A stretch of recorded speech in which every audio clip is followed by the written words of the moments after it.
To everyone online, we'll be starting in a few minutes. We're just sorting out all the final bits and pieces. We've had to do a computer swap because one of the computers has died, which is not what you want at the time of the evening. Yeah. Well, it's only not quick. We've talked about 20 minutes. Basically, give us a couple of more.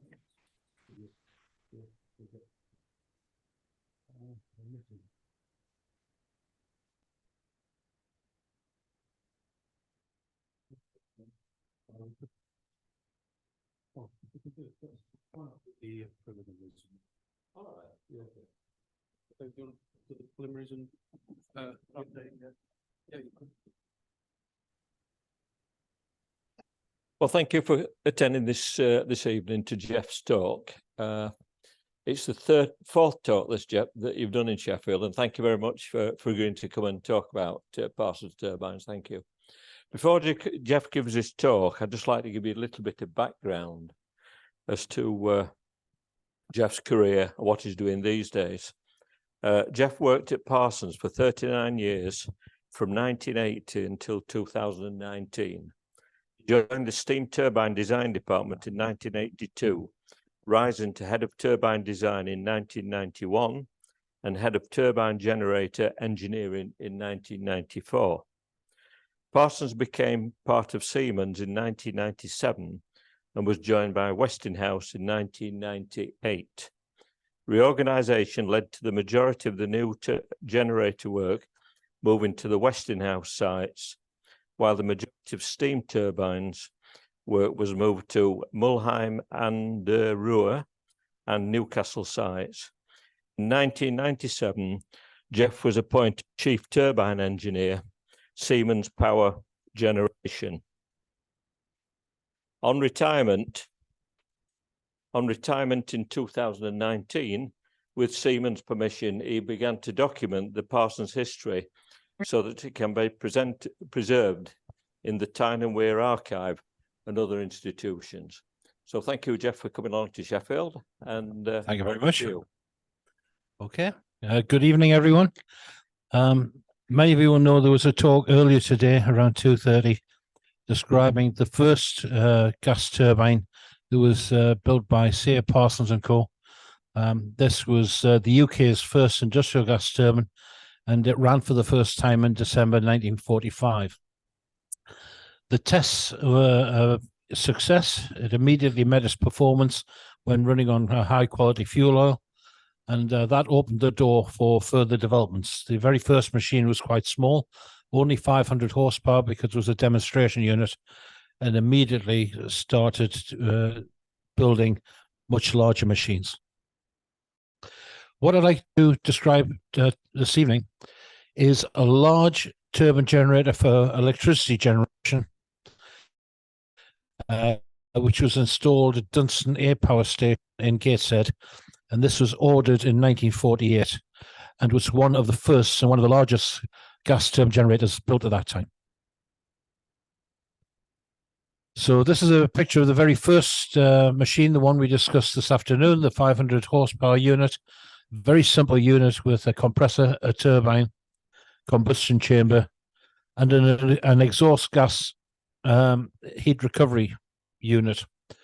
Recovering the exhaust, the heat, the energy in the exhaust gas was important, because without doing that, the best cycle efficiency you could achieve would be at most 20%. And on this small unit, you could get much higher than that, up around the 25% mark with heat recovery. But we're now going to aim for much higher levels of performance again. What was happening in parallel with this, while that machine ran in 1945 and was studied, there was in the UK a committee called the Gas Turbine Collaborative Committee, which many of the power utilities and manufacturers were members, were able to access and see the results and the tests on this unit. What happened in parallel was that the British electricity industry was nationalised, with the British Electricity Authority formed in August 1947. The people who were involved with that had already been aware of gas turbines and their possibilities, and that led to a fairly early order in 1948 for a 15 megawatt gas turbine generator from Parsons.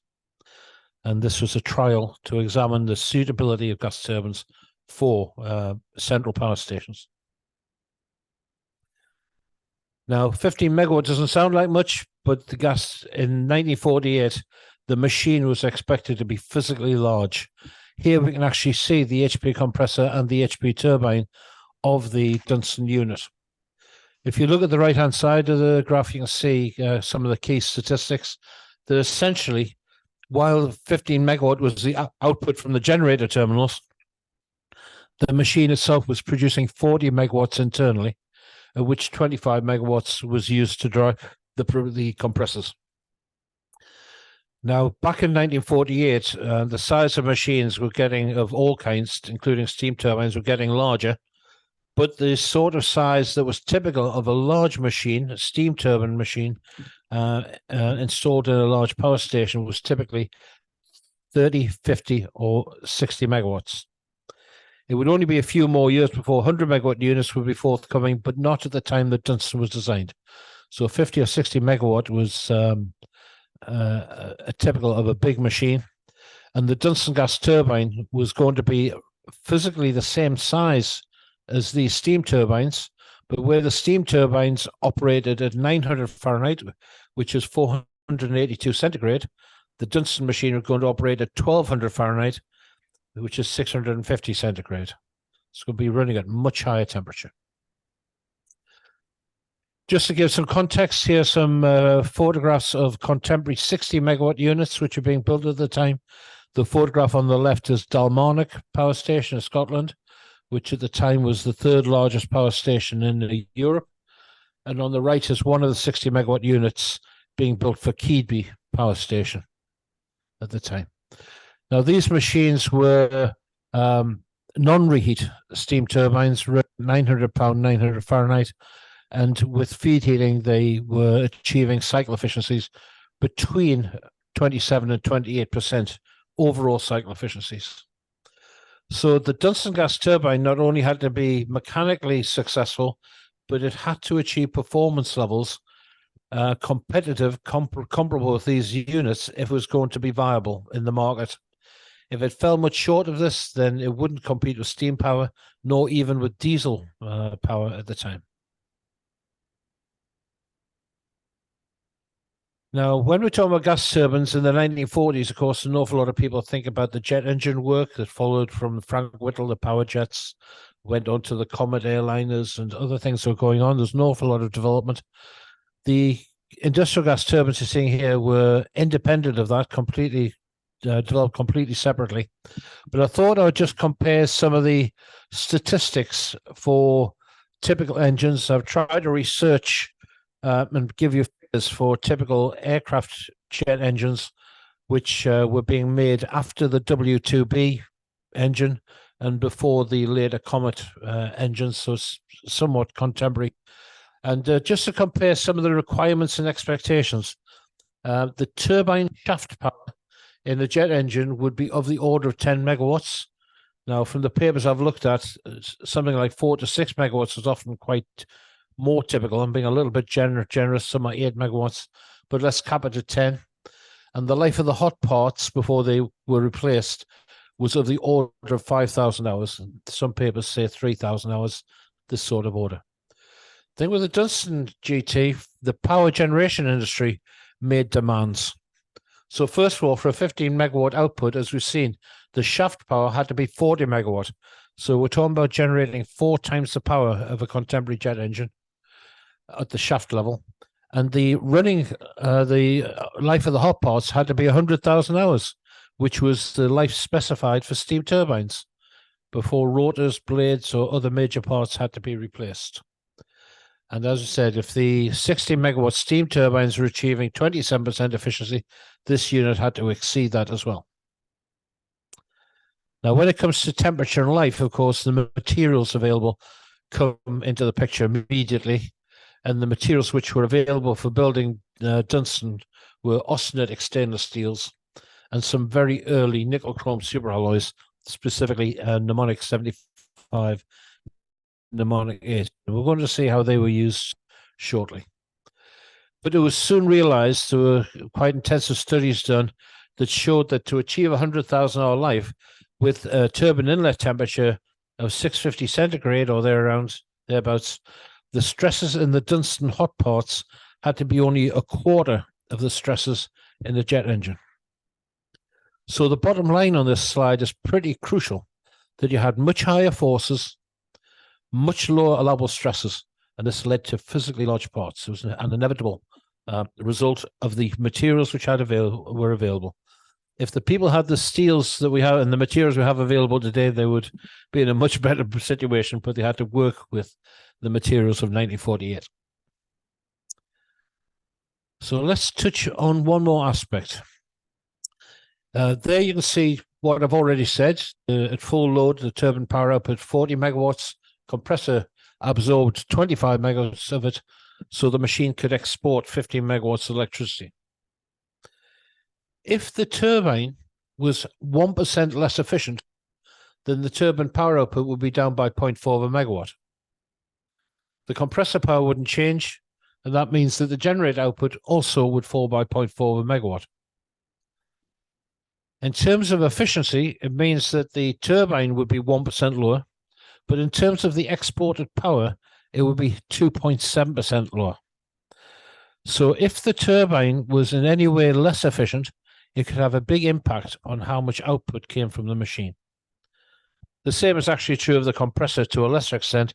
If the compressor blading was less efficient and the power demand was higher, that would also have a similar type effect. So it was essential that the blading that was used was a very, very high efficiency.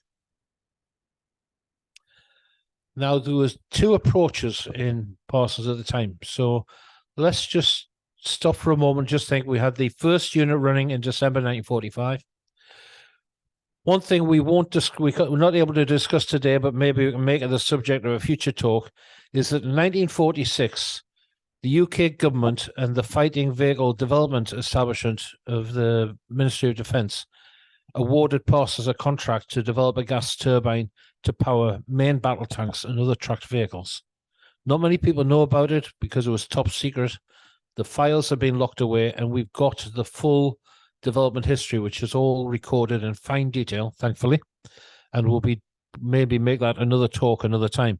But what came out of that were two things. So there were two ways of approaching it. One is a simpler way, which is to use uncooled rotor and blades, which would lead to a turbine inlet temperature of 650 centigrade to achieve a life of 100,000 hours. But what it would do, because the blades were simple, solid, machined blades, you could make them with the ideal airfoil profile. And at the time, the best blades available to Parsons achieved a blade efficiency of 93% and would achieve at that temperature the 100,000 hour life. Now, those figures are the same as steam turbines. It's the same blading that would have been used in the steam turbines, 93% efficiency, stage efficiency. But the tank engine was different. A tank engine didn't have to have a life for the hot parts of 100,000 hours. So Parsons had cooled blades, cooled rotor and blades. So the rotor was actually made of two discs bolted together, where cool air was passed between the discs and passed up to the blades and went through hollow blades.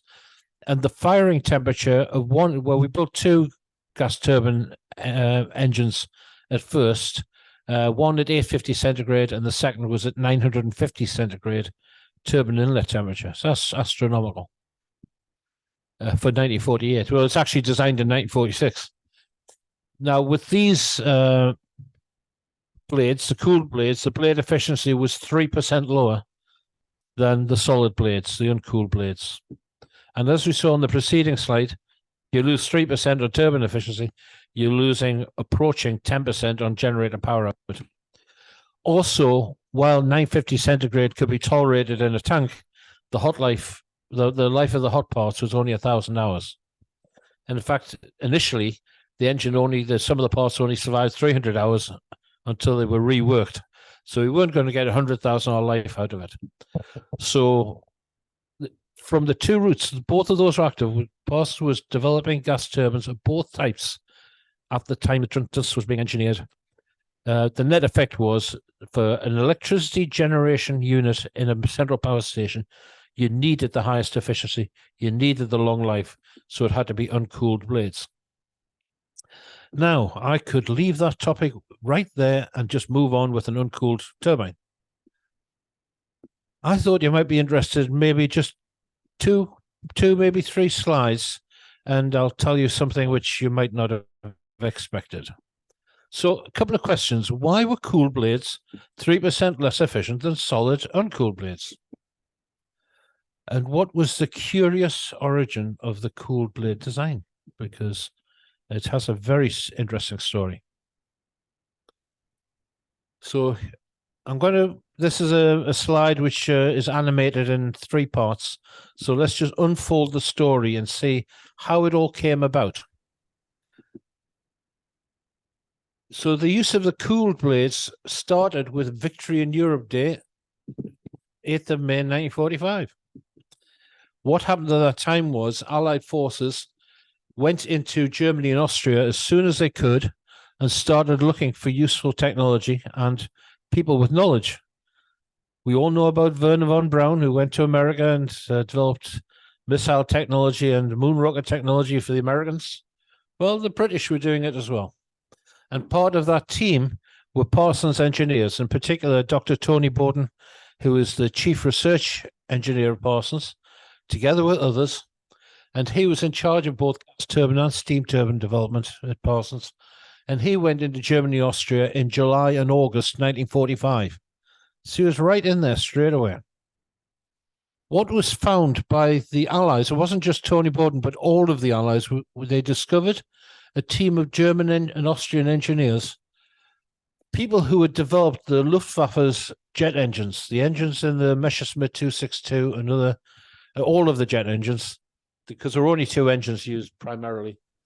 And they would be allocated a task by the Wehrmacht to develop a gas turbine to power a main battle tank. And they were located in Austria. Now, this was discussed in 1945. I've got the original correspondence back in Newcastle. It still exists. And it was decided that on the 1st of January 1946, the UK government, the Fighting Vehicle Development Establishment and Parsons was agreed that would undertake a project to develop a main battle tank gas turbine for British use, Allied use. Obviously, we didn't know what could be achieved, so it was purely an exploratory study to see what would be achieved. 6 of the German and Austrian engineers were invited to come across to Newcastle. As you can well imagine, all of German industry had been demolished in the war, and of course this gave them an opportunity to continue in high quality work, and of course we would gain from their knowledge. It wasn't a German team that developed the Parsons engine. They joined a British team, so it was a mixed team that did the work. Like I said, started January 1946. Now, this business about tank gas turbines is discussed at length in internet sites and websites by enthusiasts who've got it wrong. Many of them have got it wrong. So because I've got the original report, and it's about 4 inches thick is the main one, and it's written by the German engineers, including the original drawings of their concepts in Germany. I've got absolute definition of what they did and didn't do. Basically, the German work had only got as far as the concept sketch level. Nothing was built. There are some people who claim that a Jagdpanther was built and was running around in a German forest. Not with this team, it didn't, and these were the team who were allocated with it. It was purely a concept sketch. So the Newcastle team, the joint team, reviewed the sketch, re-examined it, and rejected it. So, but between them, they proposed a better concept, and that was approved to go forward. The next thing they did was they reviewed the German cooled aero engine blades to see whether, because they wanted the high turbine inlet temperature, and they reviewed and said, are we going to use these? And the answer was no. They also rejected the aero engine blades and came up with a better cooled blade. And that's what was built. So there were two engines built, one with an exhaust recuperator and one without, and installed in a tank chassis and were tested with the British Army. Now, these were the world's first gas turbine powered. This is the first tank chassis to be powered by gas turbines. It didn't go forward for two reasons. One is the fuel consumption was too high. And secondly, when the work started, heat-seeking missiles didn't exist. But when the project completed, they did. And the gas turbine gives off a beautiful plume of red-hot exhaust gas for your missile to home in on. So that kind of killed it off as well. Now, that's all a bit of a diversion, so I can't spend too much time on it. But I did think you would like to see the blades themselves. This is actual drawing for real of the BMW 003 engine moving blade, the first stage, the hot blade, and it's made out of a plate steel which has been rolled into an airfoil shape and welded along the trailing edge. The root fixing is made by pressing the plate to create that figure of 8 shape. The bottom lug is the bit that carries the forces of the blade. It has a tube inserted to reinforce it. The top opening, the top part of the figure of 8, is where the cooling air is injected, and the plate that's in there is a guide vane to distribute the flow internally. It had a turbine inlet temperature of 750 centigrade, but that was part of the blockade on Germany, which meant that the materials they had were limited to tinnidur was the main material used. The other main engine that was used was the Yonkers-Humo 004, and this is the picture of the first stage blade from that engine. This time, what they did was they formed it by getting a circular plate of metal, pressing it in the middle to make a cup, drawing it until it formed a tube, and then pressed it in the airfoil shape, and then it was brazed onto a solid root block. And you can see where an angled hole has been drilled to inject cooling air into the blade. So the cool blades of the Germans were just thin-walled hollow tubes with cold air going through them. And that hasn't something gone wrong with that slide. The diagrams have disappeared. That's a shoo. John, any ideas how to overcome that? Like it came through. Sorry? That's what it looked like when it came through. I've not checked it back against the. I've got a spare copy on a data stick. Shall we try and swap it over quickly? We'll try. To those online, can you just bear with us? We're going to try swapping over to. But it might to be a the different- compression effect of Zoom, as you said. Yeah. What was on it? Yeah. If you can bear with us a moment, please. Well, there's no point showing a picture where you can't see the picture.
And undo that one.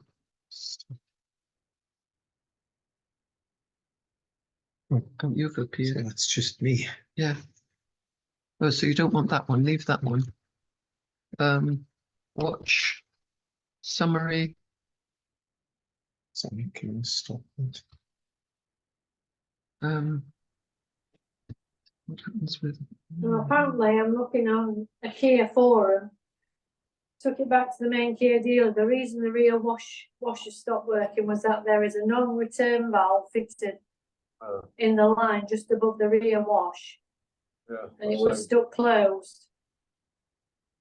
Replace the valve and it now works fine. Mine did the same. I opened the boot. There are 2 rubber grommets from the boot to the body. I popped out the right one that the washer tube goes through. I separated the washer pipes and took them out. As said above, there is a non-return valve. One section is fixed in the pipe It's and not there is a relevant. half round section. Non-return valves. What's that green one there?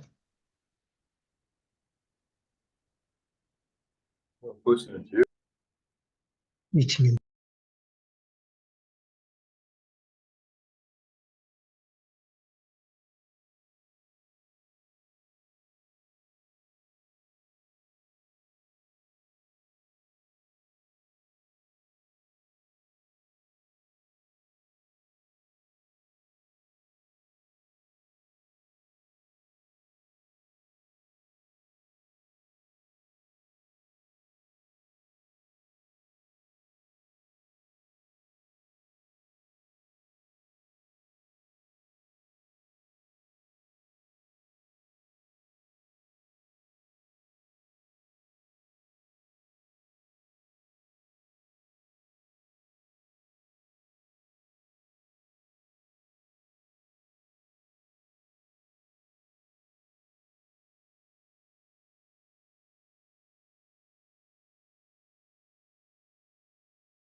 Just try this sound, Jeff. Okay, can you hear me now?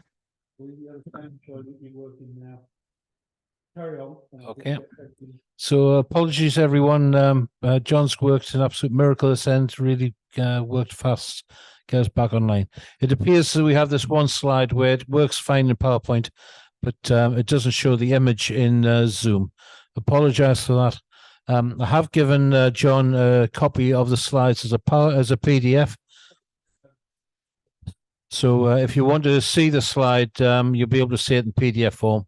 I'll just describe it now because it shows the image that's missing on the left shows a blade from the fixed blade row, which is a solid blade, and therefore is of the type used in the uncooled turbine. Was used in the cooled one as well for the fixed row. It didn't need cooling on the stationary blades, so that blade can achieve high efficiency. But the moving blade was similar to the BMW and Junkers Zumo blades in being thin-walled and hollow, but of a different shape altogether. And the Parsons blade was made by taking a circular tube, 16 thou thick, and pressing it into the shape of an airfoil before then filling it with fire clay, so it could then be brazed onto a roof fixing block and then clearing the clay out. Where the German blades had turbine inlet temperatures of 750 or 800 centigrade, the Parsons one could achieve 950 centigrade. But the shape of the blade had to be compromised for the manufacturing processes. It just didn't have the ideal aerofoil shape compared with a solid blade, so that's where it lost the 3% efficiency. So I'll skip this blade. I'm sorry I can't show you it, but you can have a copy of the slides. Was that what he's been trying to do all this time? Where'd someone crashed afterwards? I'm trying to change slides, it's not working.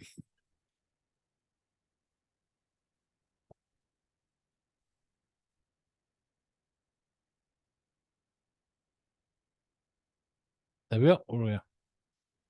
So, right, we're back on track. So let's see if I can catch up a little bit on time. So the Dunston gas turbine used solid uncooled blades. The first stage blades used the best available material, which was mnemonic 80. The first gas turbine of 1945 had been affected by materials restrictions during wartime, but for this machine, we were 3 years after the war, and so we could use the materials we need to use. The rotors were made from austenitic steel, and we're going to look at that with a couple of slides to see what that means specifically. And as we said, the turbine inlet temperature was 1200 Fahrenheit, which is 650 centigrade.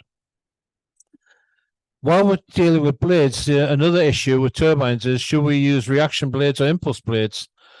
This is the actual chart from the original development files and shows the efficiency which could be achieved by the best blades available to Parsons at the time. You can see the reaction blades have a peak efficiency of about 93%, whereas impulse is more like 87, 88. And the reaction blades actually maintain the performance over a wider range of conditions. So it's a little bit of a no-brainer that should be a reaction bladed machine. So how were they going to achieve the main performance targets, which is to get the cycle efficiency above 27% overall? And also they needed a high specific output. Now, the word specific output means the energy produced per pound of air. So obviously, if you can extract more energy per pound, you need less airflow and the machine gets smaller. So the specific output was important to making a machine of a sensible size. Now, start by looking at 3 alternative compressor arrangements. The first one was perhaps the most simple that could be used on a machine of this size, which was to have a 2-stage compressor arrangement, HP and LP, with an intercooler. The intercooler, of course, reduced the the power required to drive the compressors, which would boost the output. So that was studied. There was also, I'll explain why in a moment, but there was also a justification for studying a 2-stage arrangement where the HP compressor was followed by 2 smaller LP compressors in parallel. And the third option was studied would be 3 stages. Was it worth going to a more complicated arrangement? with intercooling between each. So that kind of bounded the most simplistic to perhaps the most complicated, and Parsons looked to see what each achieved. The results for option 1, the most simple arrangement, was that it just couldn't achieve 20% efficiency. It could exceed 24% efficiency, but that wasn't going to be competitive with the steam plant that was being built in the country. It would be a failure. More important than that, or as important as that, was the LP compressor would do most of the work, and it would need a high power input. So each of the compressors would need its own turbine to drive it. And that means a very large turbine would have to be designed to drive the LP turbine. Now, this is there've been no turbines, certainly in the UK, operating at 1200 Fahrenheit before. This is new territory, and certainly not with austenitic steel either. Now, in America, the steam plants at Eddystone and Philo, which are the supercritical units of the 1950s, built by GE and Westinghouse, were being designed to these conditions. Not yet running, but there was nothing in this country, gas turbine or steam turbine, at these sort of temperatures at that time running. In addition to that, it was found that the compressors would approach the surge line pretty quickly as it came down to part loads. So again, a power station doesn't run flat out all the time. It has to adjust its load between day and night according to the demand. So as it happens, Metropolitan Vickers, 1 year after Parsons in 1949, they received an order for a 50 megawatt gas turbine generator, and they actually built this. And the LP compressor, actually, that shaft also had the generator attached to it, so it had a very big turbine driving it. There was one IMechE paper produced by this around 1996 by Frank Harris, but he didn't reveal the sort of detail I'm going to show you today. I would love to know more if anybody knows about it. But in terms of getting 27%, that arrangement couldn't do it. Option 2, you can maybe see now why Parsons considered 2 smaller LP compressors. If the LP compression part of the cycle was going to need the most work input, then this would allow 2 smaller turbines, which were less of a risk to be designed to suit. But the bottom line is HP followed by LP compression wasn't going to reach 27%. It was only, the calculations showed 24.7, measured at the generated terminals was the best you could achieve. And again, the LP compressors would approach the surge line at part load. When it comes to number of cylinders, of course, it's not just performance, but it's costs as well that has to be considered. So if these two options don't work and you have to go to HP, IP, and LP, a 3 compressor arrangement, it's more expensive. But if you look at this arrangement, it might be 2-stage compression, but it has 3 cylinders. So it's just as expensive as the HP, IP, LP. So I guess you can guess what the end conclusion was. Option 3 did achieve, theoretically in advance, predicted an efficiency of over 27%. And also it maintained high efficiency, in fact, almost constant efficiency, certainly below 50% load, and it stayed high all the way down to 25% load. Kept away from surge. It was a lovely arrangement, but complex and expensive. But that's what was built. Now, this is, again, one of the original charts. So what pressure should the plant operate at? It was decided that the pressure ratio should be 8:1. If you look at the curves on the right-hand side, the solid lines are the curves which give overall efficiency. Now, in this case, this chart is without reheat, intercooling, or exhaust heat recovery. So they don't reach 27% in this plot, but I thought I would use the charts which are easiest to see and understand. If you put all the complexity in, it does go to 7, and the optimum pressure ratio based on efficiency is 8:1. The dashed lines are specific output, and if you look at that carefully, you'd see that the optimum pressure ratio for specific output would be 6:1. Well, for power generation, efficiency was king, and therefore Parsons opted for 8:1, the best possible efficiency, which means from a specific output point of view, the machine would end up 10 to 20% larger than it might have been if we had sacrificed efficiency and gone for peak specific output. This is the predicted efficiency curve. So if you look at the very top curve, you can see that's overall thermal efficiency measured at the turbine coupling.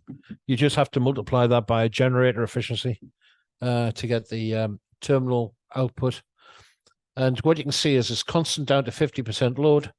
It's high down to 25%, but then the performance falls rapidly below 25% load because that's where the compressors need the anti-surge valves to open, and that dropped the performance off. Right, that's the compressors. What about the turbines? So drawn here in green, the three compressors, HP, IP, and LP, and it was decided the generator should be placed on the HP compressor line. So we need three turbines to drive them.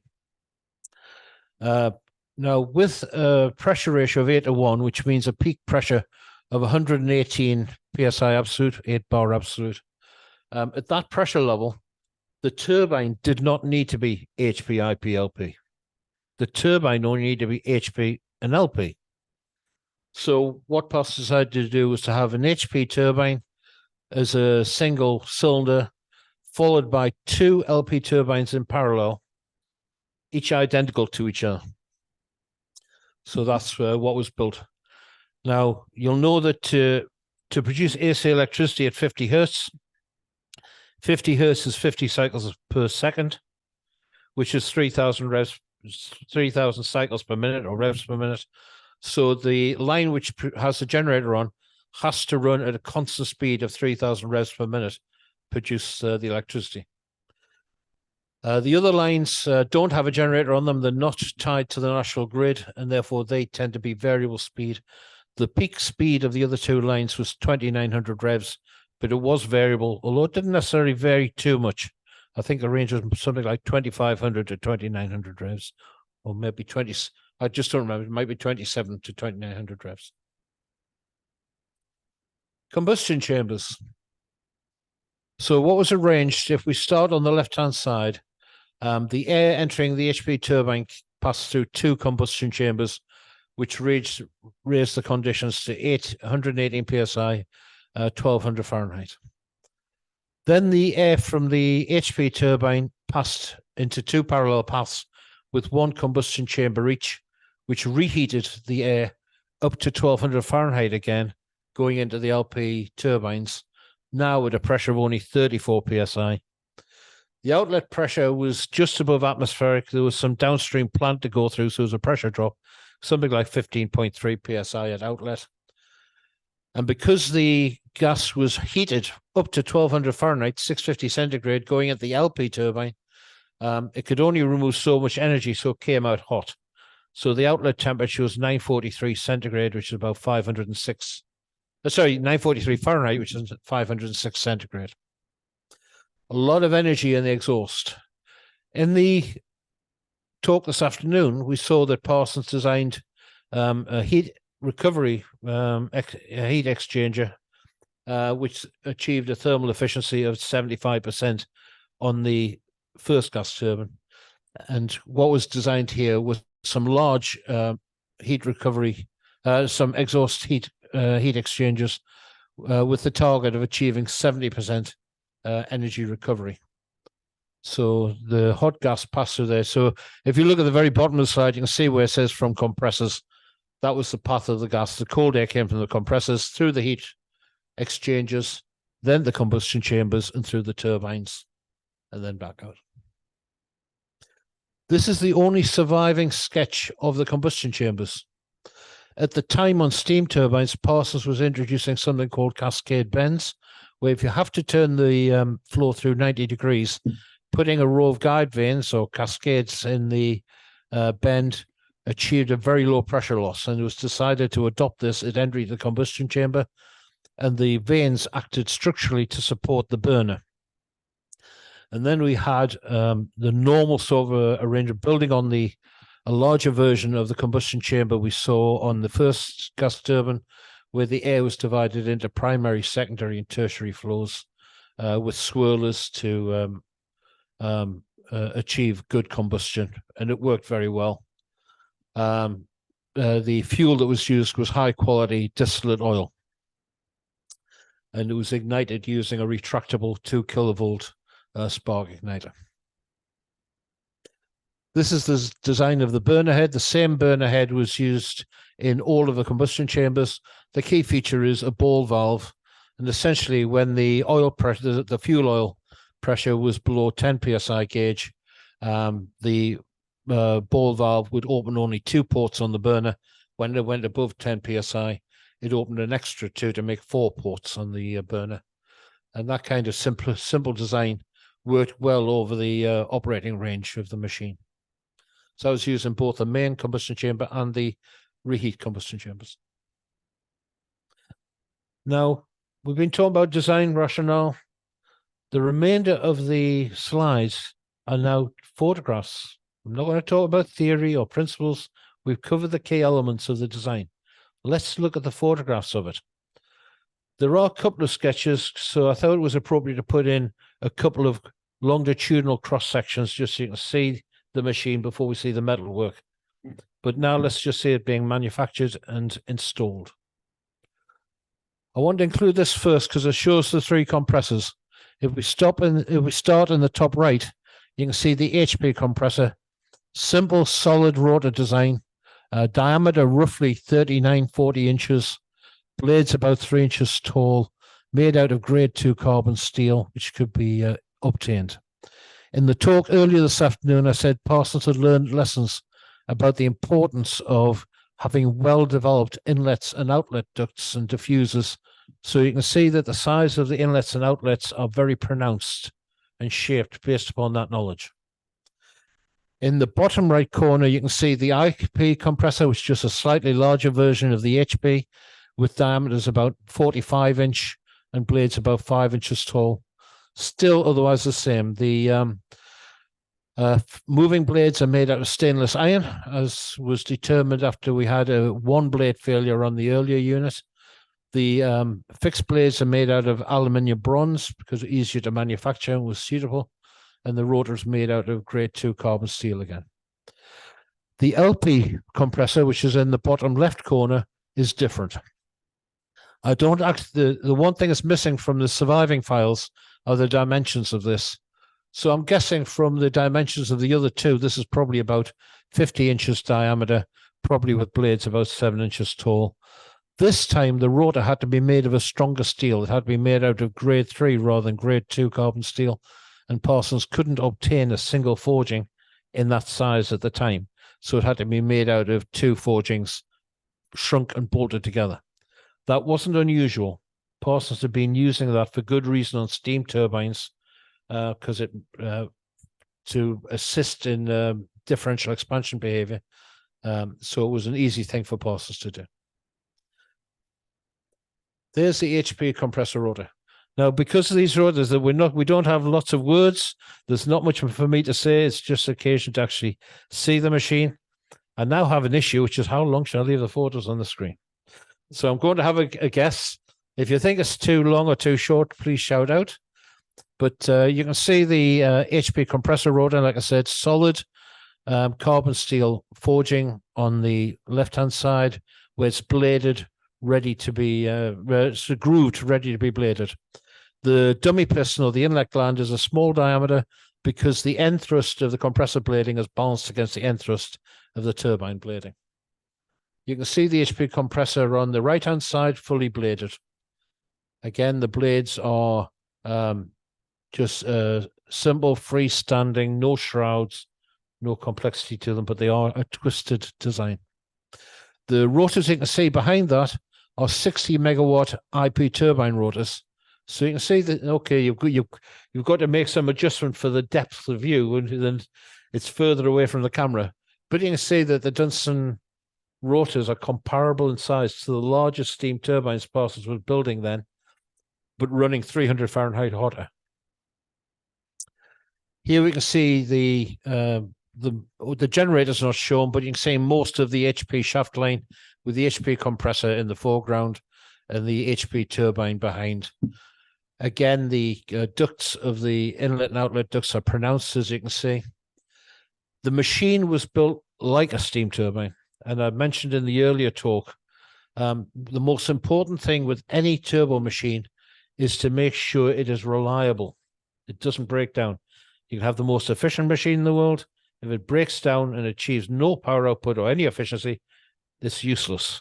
So the important thing is to use forms of construction which are known to be able to withstand the stresses, the deflections, etc., and strains which occur in service. This was new territory. The turbine was going to, the gas turbine was going to operate at 1200 Fahrenheit. Parsons had never built hotter than 900 Fahrenheit at this point. But then again, the heat transfer coefficient with air was much lower than occurs with high pressure steam, which would alleviate that to some degree. But it was going into new territory, and Parsons decided to make it safe. So you can see that the ducts have heavy reinforcement ribs. And if you look carefully, you can see that the bearing casing, where it is separate on the steam turbines, that made it integral here with some fairly substantial feet and supports, which you'll see on the coming photos, to keep the alignment and make sure everything behaved as it should. There's the IP compressor, slightly larger, carbon steel, monoblock forged. It's just a larger version of the HP compressor.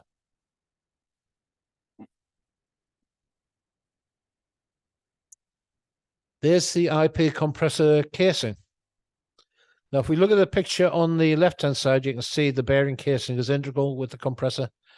Look at the horizontal joint flange. You can see where the bolts are.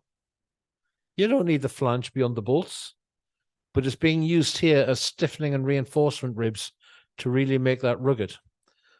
Now, remember, there's no computers at this time. There's no finite element stress analysis. Everything's calculated by hand calculation. So again, people are being conservative. You can see that the duct itself is pretty robust, thick-walled, etc. Even so, they put tie bolts across it to make sure it stays in shape. I've learned on modern turbines that the end, if you look at the duct nearest the camera, if you think of the end wall of that, if that flexes outward by just a millimeter, that's a millimeter of movement that's lost in terms of differential expansion space inside. And if you think about a very, very large duct as that is, it would be quite conceivable to get much more than a millimeter movement deflection going on. So they've tried to counter it.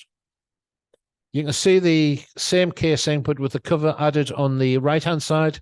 The inlet and outlet on this compressor is underneath, because the intercoolers are underneath the engine room floor at the station, which we'll see. Okay. Now that's the HP compressor on test. We had a dedicated test house, which is where small steam turbines, etc., tested. We couldn't put a 500 megawatt unit, so eventually it was discontinued for that purpose, but it certainly handled these compressors. And you can see the duct was connected to the compressor. It was a closed air circuit, and that allowed Parsons to vary the pressure in the circuit and therefore check the compressor characteristics over quite a wide range, as well as make sure that the power demand was within the capability of that small steam turbine that's on the right.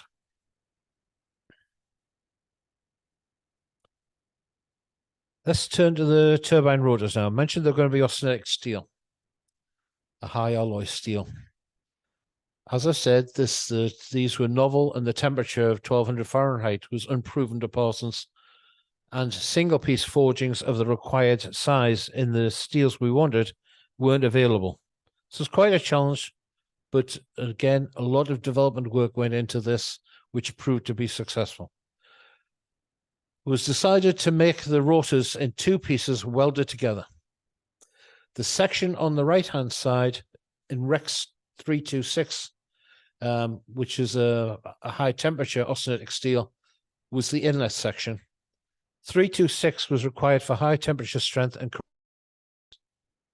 the steel on the left-hand side is FCBT, and that was a lower-cost austenitic steel. So that was chosen purely to bring the cost down to some degree, but also with a view to the weldability at the weld line.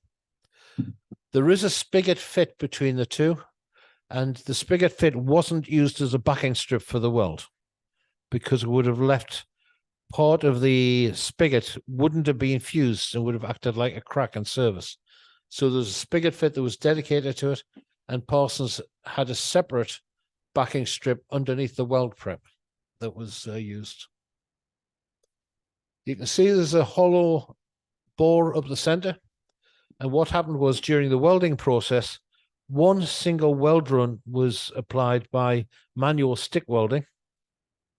And then an iridium radioactive source was placed in the bore, and the quality of the weld was checked by radiography.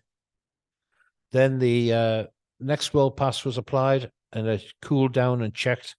And again, each individual weld run was checked using radiography to make sure the quality was good.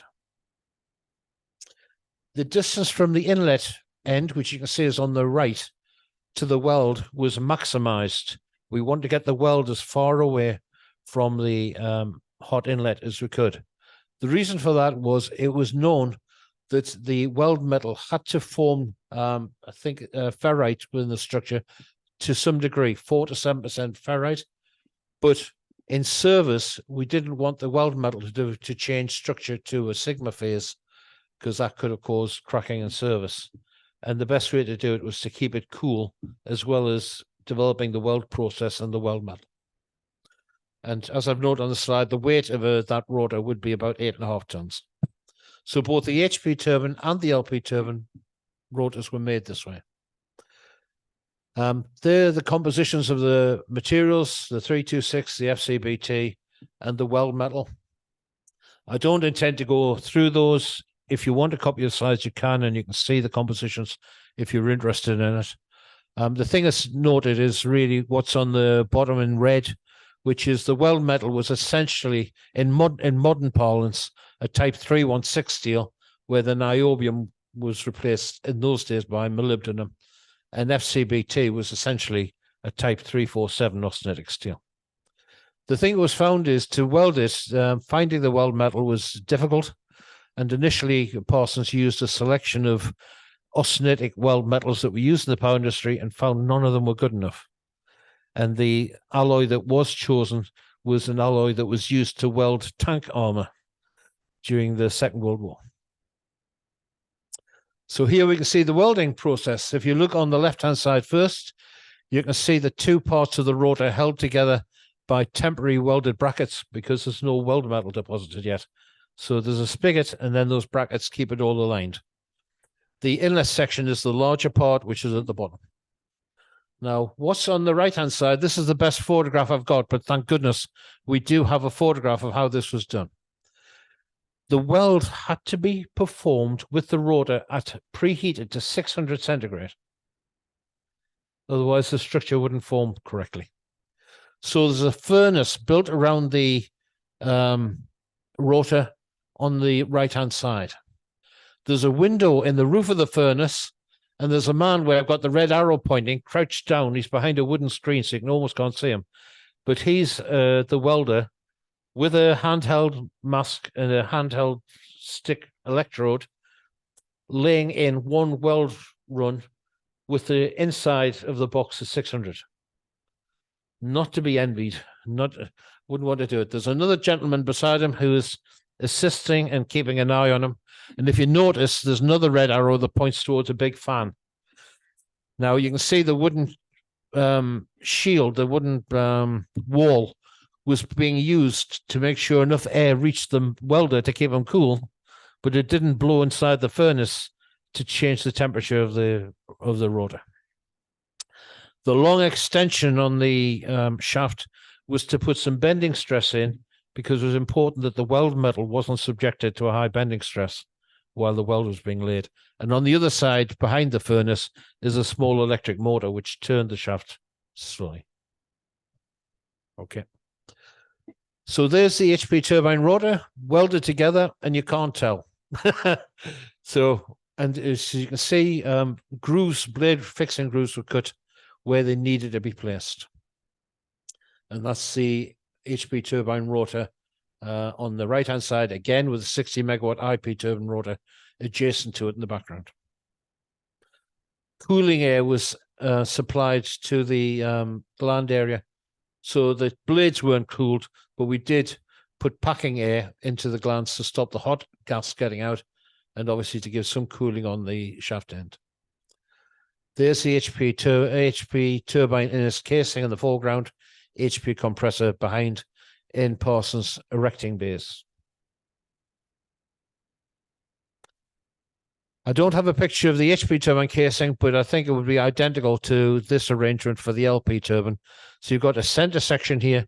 We can see the inlet duct is bridged by very rigid ribs. They do look very big on this scale, but the size of that casing is smaller than you think. When you see it from afar, they don't look as much out of proportion.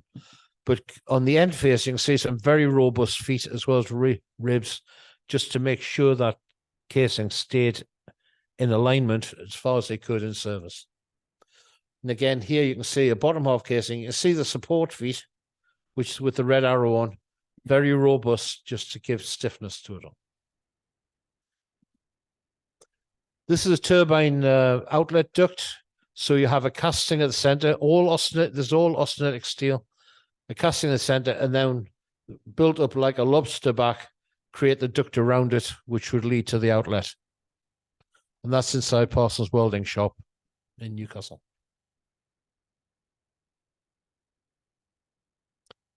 So there we can see one of the outlet ducts is actually upside down. So the hot exhaust duct actually went vertically upward out the turbine. So imagine that the other way up and you would have it right. And the exhaust duct and the center casing were welded together. Same with the inlet, but there was a bolted joint in the middle of the turbine casing. So we've covered all the main ports. Let's just have a quick look at what the shaft lines look like as a cross-section, and then we'll see them being built, and we'll see the heat exchangers. So there's the HP compressor line. You can see the HP turbine, welded austenitic rotor on the left. The HP compressor is next. Turning gear mounted on the compressor.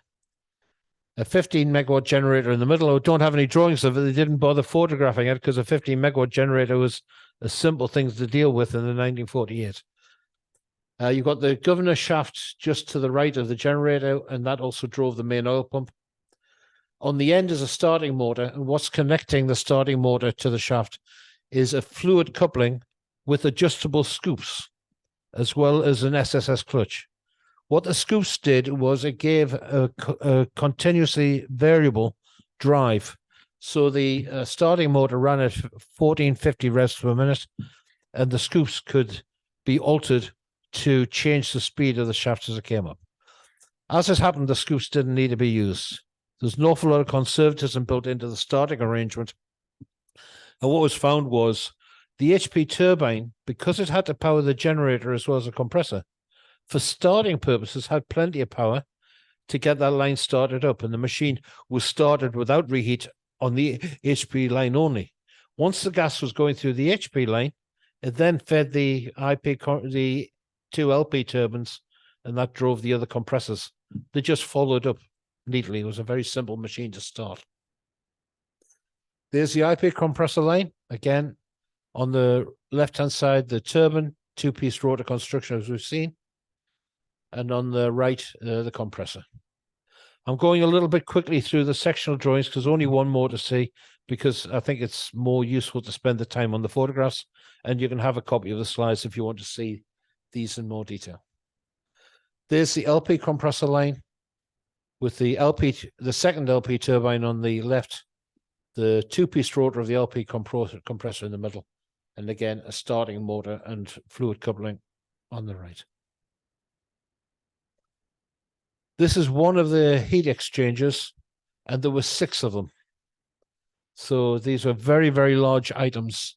The gas going in, I said 506 centigrade. The amount of energy that they recovered from the exhaust gas was 32 megawatts. There was more than twice the power output of the unit. So there's a lot of energy being transferred.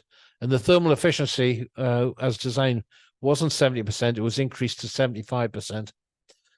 And actually, they were designed conservatively, and it was believed they could actually get to 77%. And if they achieved that, the cycle efficiency would be 29%, which would be wonderful. So there we can see one of 6 heat exchangers. It's made out of carbon moly steel. And then we've got the tube bank here. What happened was the hot gases containing combustion products went through the middle of the tubes. The reason for that was if soot built up, then you could use rodding techniques as you would with a steam turbine condenser to clean the tubes out.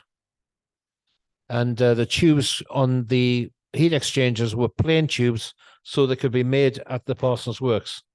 Whereas on the intercoolers, they use gill tubes to get more heat transfer area. So we're going into the last phase now of seeing it built at the station. So this is inside Dunston A power station. If we look on the left, you can see the 3 gaps in the engine room floor where the 3 shaft lines were going to be installed. And you can see the open ducts of the intercoolers, which are underneath. Obviously, they were taking water from the River Tyne. The Dunston is quite well up the river. Even so, the water there is tidal, which means a lot of silt moving around. So there had to be the ability to clean out the intercooler water tubes regularly. In the background, in the annex, behind the steel columns, you can see 6 heat exchangers standing vertically with a rectangular duct above. The rectangular duct is taking the hot gas from the LP turbines and feeding it into the heat exchangers, which the gas flowed downwards. The picture on the right shows the heat exchangers where they discharged into a common gas duct underneath, which went off to the exhaust stack.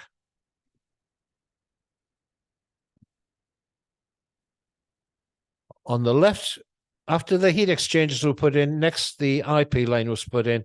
So you can see from right to left, starting motor, fluid coupling, IP compressor, LP turbine, and the duct waiting for the LP turbine exhaust duct.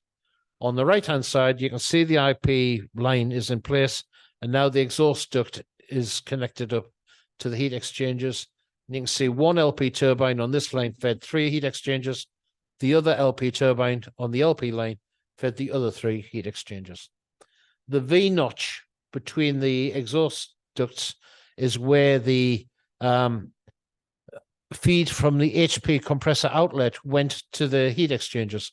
So that rectangular ductwork is the hot gas that does the heating, and between the V notch is a round duct is going to be fitted, which is the cold gas going to be heated. They're the 2 parts to the process. On the left-hand side, now we can see the IP compressor line and LP turbine in the foreground. We can see the LP turbine and LP compressor it's a bit faint for this distance in the background. The HP line hasn't been installed in between yet. In the far distance, you can see 3 15-megawatt steam turbine generators, which were machines that Parsons installed in 1918. They were actually 40 hertz units then, running at 2400 revs. And in 1934, Parsons upgraded them to run at 3000 revs for the new national grid, 50 hertz frequency. So now on the right-hand side, you can see the unit completed. You can see the generator in the center, the HP compressor next, the circular duct I mentioned that goes above everything, which is the HP compressor outlet going to the heat exchangers to be heated up. You can see the next, underneath the circular duct, you can see the combustion chamber feeds into the HP turbine inlet. And in the foreground, you've got the IP line, IP compressor and LP turbine. And the 3 15-megawatt units in the distance. Only 2 slides to go in a summary. So this is just looking at the other side. Here we can see the LP compressor in the foreground on the left, and the second LP turbine on the right feeding into its exhaust duct. And you can just see the HP line behind it. And you can see some of the control boards. So this is before central control rooms were implemented in power stations. Central control rooms came in 1956. So it was all local control at the gas turbine. 2 final photographs. The one on the left is the one that's used most often. You'll see it in many Parsons brochures and pamphlets. And again, it just shows the overall arrangement. This one has only been rediscovered recently at the Tinyware Archive, and it shows the machine from the other side, again, fully assembled. I've made one mistake. I may have two slides just to give the results of the performance. This is the measured efficiency.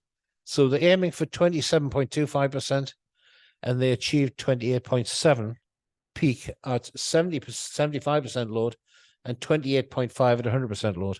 As I mentioned, the heat exchangers and other components were designed conservatively, and they delivered. The system, the only thing that was amiss was the system pressure losses were a little bit higher than expected. If they had been where they should have been, the machine would have achieved over 29%. Only teething issues. Now, austenitic steel has a high expansion coefficient and a low thermal conductivity. Now, that's not a fault or a teething issue. That's just a property of all austenitic steels. What it meant was if a rub occurred on the turbine glands, then the higher expansion coefficient would develop a bend quicker. So that was cured by changing the glands. Instead of having sealing fins on the stationary side and the plain turbine shaft, they put the fins in the turbine shaft, and the segments, springback segments in the casing didn't have fins, and that eliminated the problem. The control system had to be modified to get the 4 combustion chambers maintaining consistent temperatures. And the turbine and compressor characteristics were still slightly mismatched. That occurred on the first turbine. It occurred a little bit here. It meant that the combustion temperatures went, it wasn't 650 centigrade, it was 670 centigrade. And was found that by introducing a bypass between the IP compressor and the reheat combustion chambers, that could be controlled. And that was worth finding because that became a very handy method of controlling the early gas turbines. And finally, the HP combustion chamber flame tubes were modified so they ran cooler. Otherwise, machine operated well. But it was so complex and so expensive, and it was limited to 650 centigrade because of the steels. So final slide, what were the outcome of it all? Peak efficiency was good, 1.45% better than they were aiming for, and competitive with steam turbines of the time, although the non-reheat 60 megawatt sets were about to be superseded by 100 megawatt reheat, 200 megawatt reheat, 300 megawatt reheat, and in 1958, 550 megawatt reheat, which moved steam turbines to a different place. But nonetheless, it achieved the target of the day. There were some teething issues, but they were largely minor. Temperature was limited to 650, or as it happened, 670 is what occurred. And those temperatures just required a complex plant arrangement. So it was an exploratory exercise. It was one of the first in the industry into service. It succeeded in its targets, but it wasn't the future for gas turbine generators. Within 5 years of this, the industry was favoring aeroderivative gas turbines, and Parsons started designing gas turbines also with aeroderivative type construction rather than steam turbine type construction to suit. But of course, new materials also allowed temperatures to go to 700 centigrade and higher. So if I may, just the last sentence, the Dunston 50 megawatt unit was a pioneering unit. It did help to establish confidence in gas turbines for power stations and provided considerable information, but a completely new generation machine took the baton forward beyond that.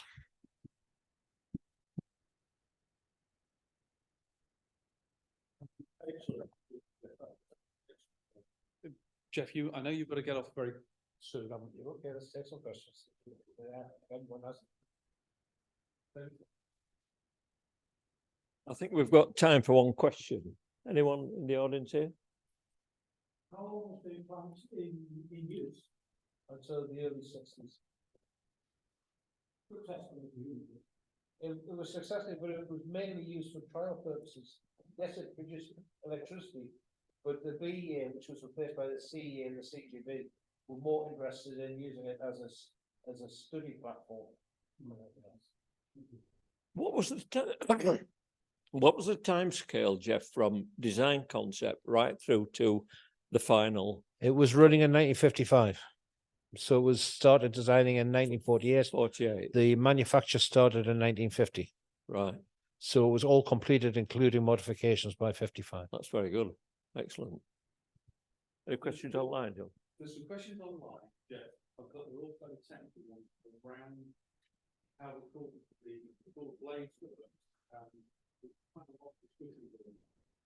Perhaps the best thing I can do is send them to you, get people's email addresses and let you reply. Okay. The discussion is a lot of discussion around how the air cooling of the cooled air work. And there's a question also around one of the diagrams, I think about slide 18 or 19, about the order in which the compressors share. But I think later on you've explained that slide as to why the slide shows it coming in high pressure, intermediate pressure, low pressure. That's right. They were questioning whether it should be the other way around, but it's your later one. Sorry, that's correct. Sorry. I'm a steam turbine designer myself, and you tend to write them HB, IB, LP. You're right. It's the other way around. LP, IP, HB, but sorry about that. The other one is about how the air cooling, where the gas is spread out to, and then to. So I can answer that quickly. So essentially, the kind of blades I was trying to show you were just 16th thou thick sheet metal aerofoil shapes, just hollow tubes. And therefore, if you just put cool air inside with hot gas outside, you're going to get a wall temperature, which is the average of the two. And the air was injected on the Parsons blade. If you imagine the tube went into a root block, which was brazed with one piece on each side, but the hollow tube went through and emerged out the bottom of the root fixing. So it was open underneath. And then the rotor disc, which was mounted on, was made of two plates bolted together, trapping the blade. So there was a gap between the two plates with ports on the sides. So you took compressor outlet air and fed it in between the two plates, which then went out, went into the blades and emerged from the tip of the blade and just came out the tip.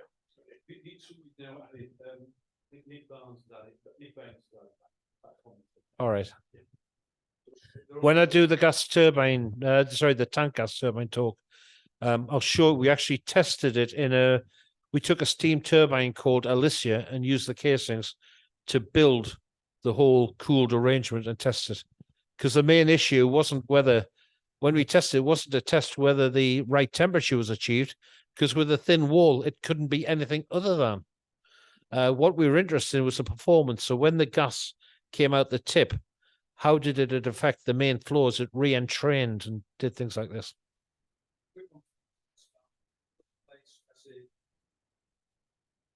I don't have stress figures. I'm sorry.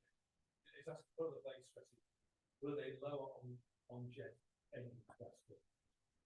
Well, I've said just as a general observation that generally the stresses in Dunston had to be 25% of the stresses in jet engines, but that's probably more to do with rotor stresses and some blade stresses.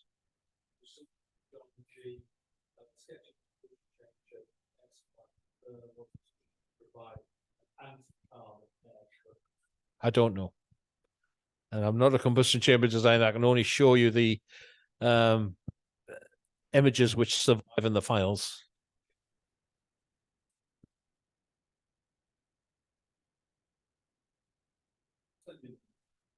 All right. Well, thank you, Geoff, for that. Okay. Very, very interesting technical engineering job. Okay, thank you. From concept right through to manufacture and purchase. So thank you. Thank you very much. And to everyone inside and outside, sorry for the couple. David, just going to say a few words of thanks. Yeah, Geoff, once again, on behalf of everyone, thanks for this afternoon, which was very engaging, and in particular, the technical detail on the Dunston 15 megawatt plant. I'm mindful of the time, so all I'll do is ask everyone here to thank you in the normal way. So thanks very much.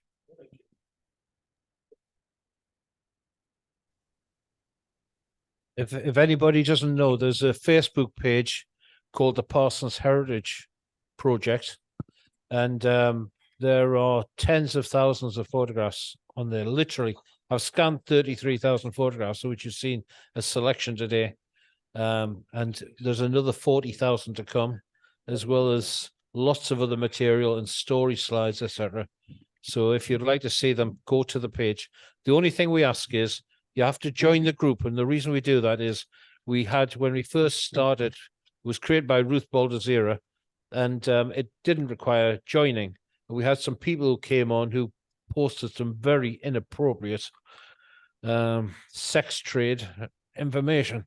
So all we ask now is, if you want to see the material, you're free to do so, but you have to promise to be good, and you have to treat people with respect, and you have to, Siemens and others have granted unprecedented access to the Parsons files. No turbine manufacturer I know of has ever released this amount of information in this detail, explicit, and it's being done well. But there are certain rules on copyright.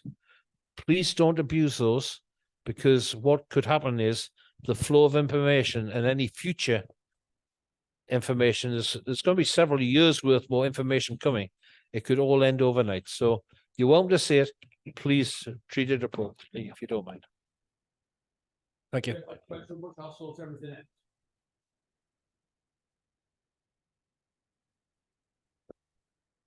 Okay, folks. Thanks everybody for online. I hope you all enjoyed it. If you want copies of the two PDFs for the two books, please either put your name on chat before we shut down, or send me an email on the normal email address, and I will send the material through to you. Many, many thanks for attending, and sorry for the minor problem we had a few minutes into it. All the best. Bye.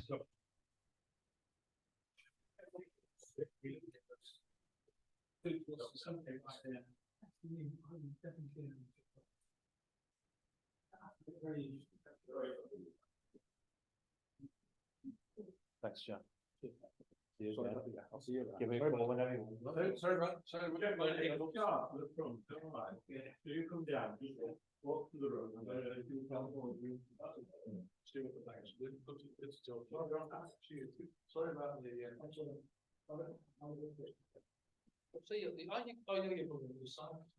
Thanks, Bill. Cheers, mate. I'll probably give you a call in about a week, 10 days. Okay. I might not pop down. It's not tomorrow. No, it won't be this week at all. I might try to pop down and see you sometime. Okay, that's fine. No.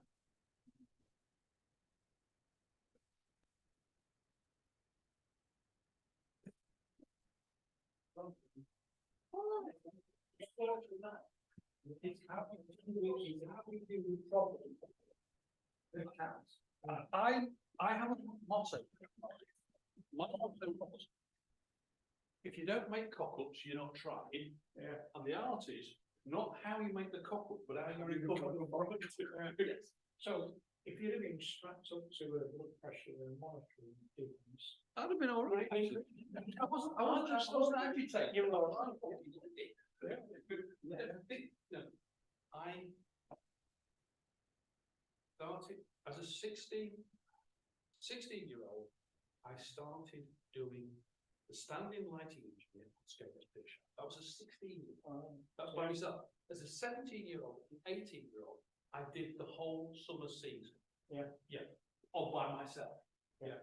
And to be honest with you, you learn how to deal with that situation. I shall never forget. No, God knows this story, I can tell you. The lighting company was right at the top. You have a duckboard floor and the chorus goes changing rooms. Which for a 17-year-old. 16 started as a 16-year-old.